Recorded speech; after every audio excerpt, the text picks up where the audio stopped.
Good afternoon, good morning, good day, podcast listeners. Thank you all so much for joining me for another episode of B. So, did you know that U.S. online alcohol sales have jumped nearly 243% higher since the coronavirus? But look, more importantly, what are we really consuming? Well, let's talk about it on today's episode, Be Sober.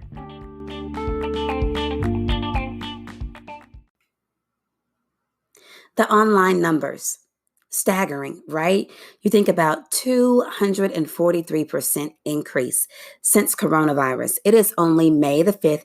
Happy Cinco de Mayo. But when we start looking at everything, we're talking maybe mid-March. So about the last 7 weeks or so, nearly 243% increase online. That is staggering. It is also alarming. I know that I personally have seen the memes on social media and in person. I've seen the lines of people at the local ABC store and the like. And the sales prove it with double-digit percentage increases in the stores and then the triple digits online. All of that is really alarming. Like things are happening and people are like, I need alcohol. I need alcohol to cope with this. I need alcohol. You can't go to a restaurant and sit down. I need alcohol. I need some libation. I need some spirits, whatever you want to call it. But again, to be quite honest, there are many other things that may cause a lack of sobriety. That's what we're talking about today. Be sober. And so, but consumption means we are taking in or on something that is outside of ourselves. This whole Be podcast is geared toward the beautiful, authentic, original being of who you are as an individual, who I am, who we are as a people. There's so much beautiful uniqueness and rare talent with us as individuals. But again, when you think about consumption, it means taking on or in something that is outside of ourselves. We consume many different things every day. We consume ideas, we consume food, prejudices, biases, the thought of dying, some of us, love, openness, bravery, alcohol for sure, the fear of the unknown or fear of success. How about failure? Living in a new world that we know nothing about, and so much more, right? These are things that we take in every day. But, something that's really important, and I want to make sure that you hear me today when I say, have you ever heard, be sober, be vigilant? I have in 1 Peter 5:8. And what it's talking about there is all about being alert and being aware of what is going on around you and certainly within you. Okay. And so, it's consumption, the intake of those things that are outside of you. Is your consumption causing you to be lost in mind somewhere? Where are you? Look, I'll give you a prime example. I can remember spending my birthday a couple of years ago in the beautiful city of Nashville, Tennessee. It was my first time there.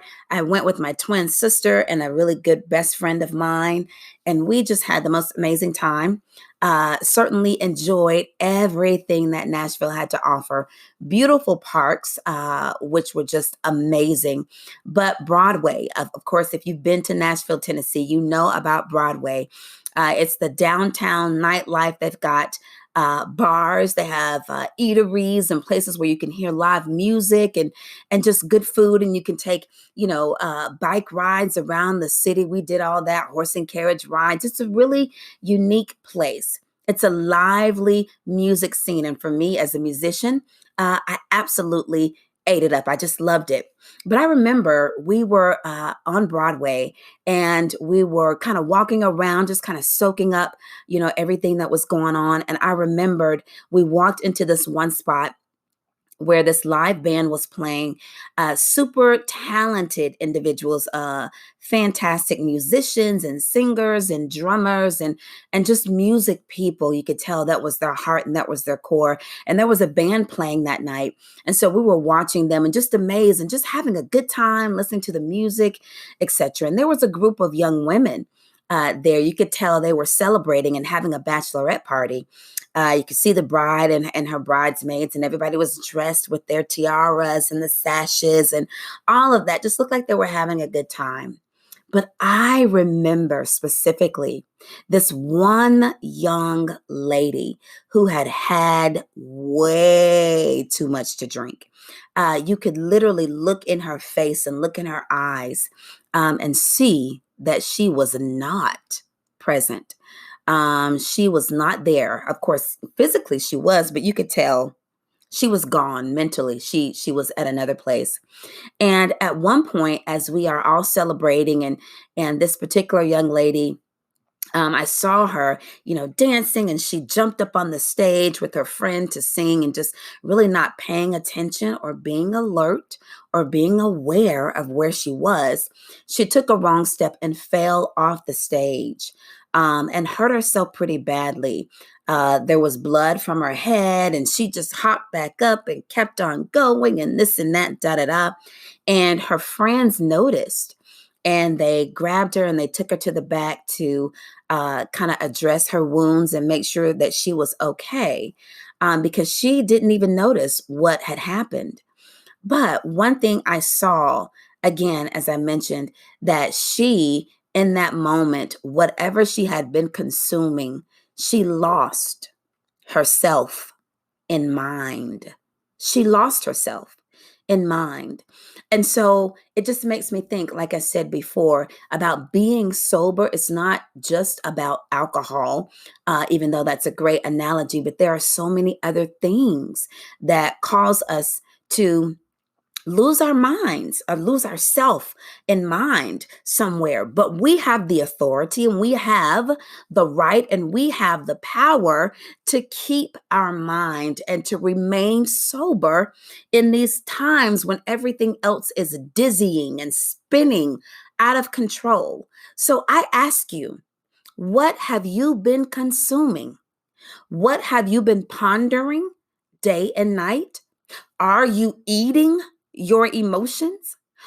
Your consumption may be that of a loved one that you're concerned about, that's across the country that you can't really do anything for in these times. Or maybe it's a parent who is aging. You have seen your parents live such healthy, vibrant, thriving lives, and now your parents are aging and they're moving on to the next phase of their lives. Are you consumed with that? Maybe it's your business or your career. It could possibly be your financial portfolio as the economy and the world that we know. It is changed with an ED. It has changed and it is continuing to change. It is a changing world. So surely concerned about your financial portfolio, or are you fearful of the unknown, or possibly even fearful of your own success? Are you building these thoughts through television and what you take in? What are you consuming? What are you feeding yourself? Are you allowing conversations and social media and the news to feed your consumption on these things? Okay. Are you allowing that? So, how?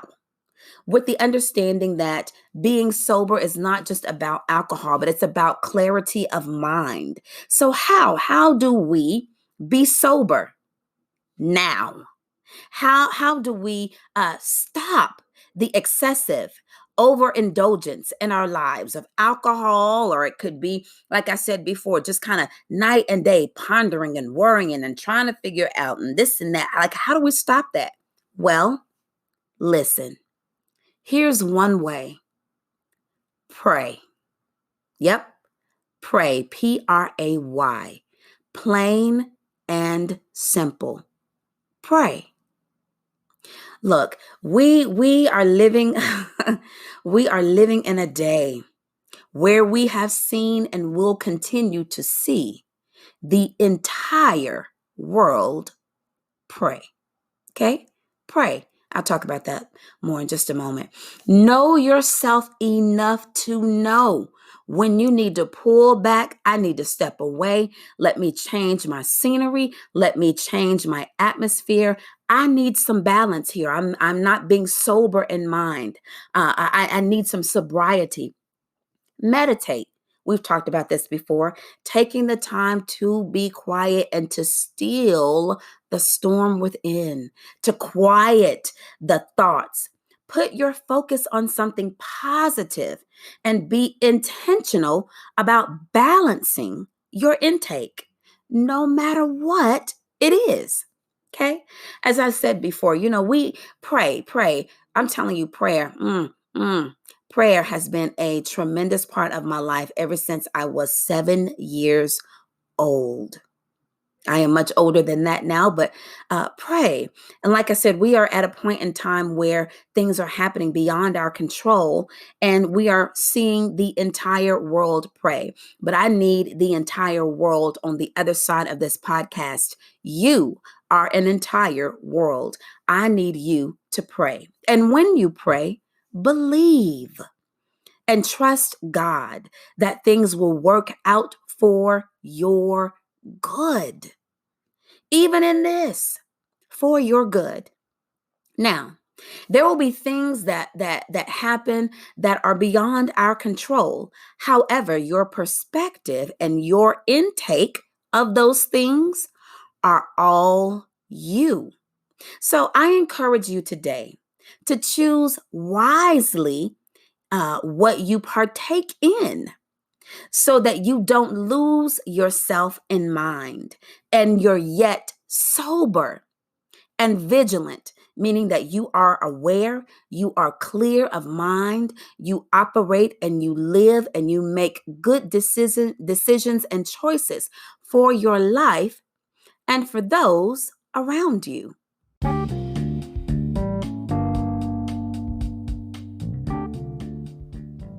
Now, take care for your thoughts, heart, and mind, and be sober.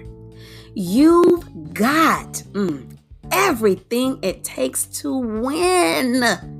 Keep buzzing in the world because we need you to be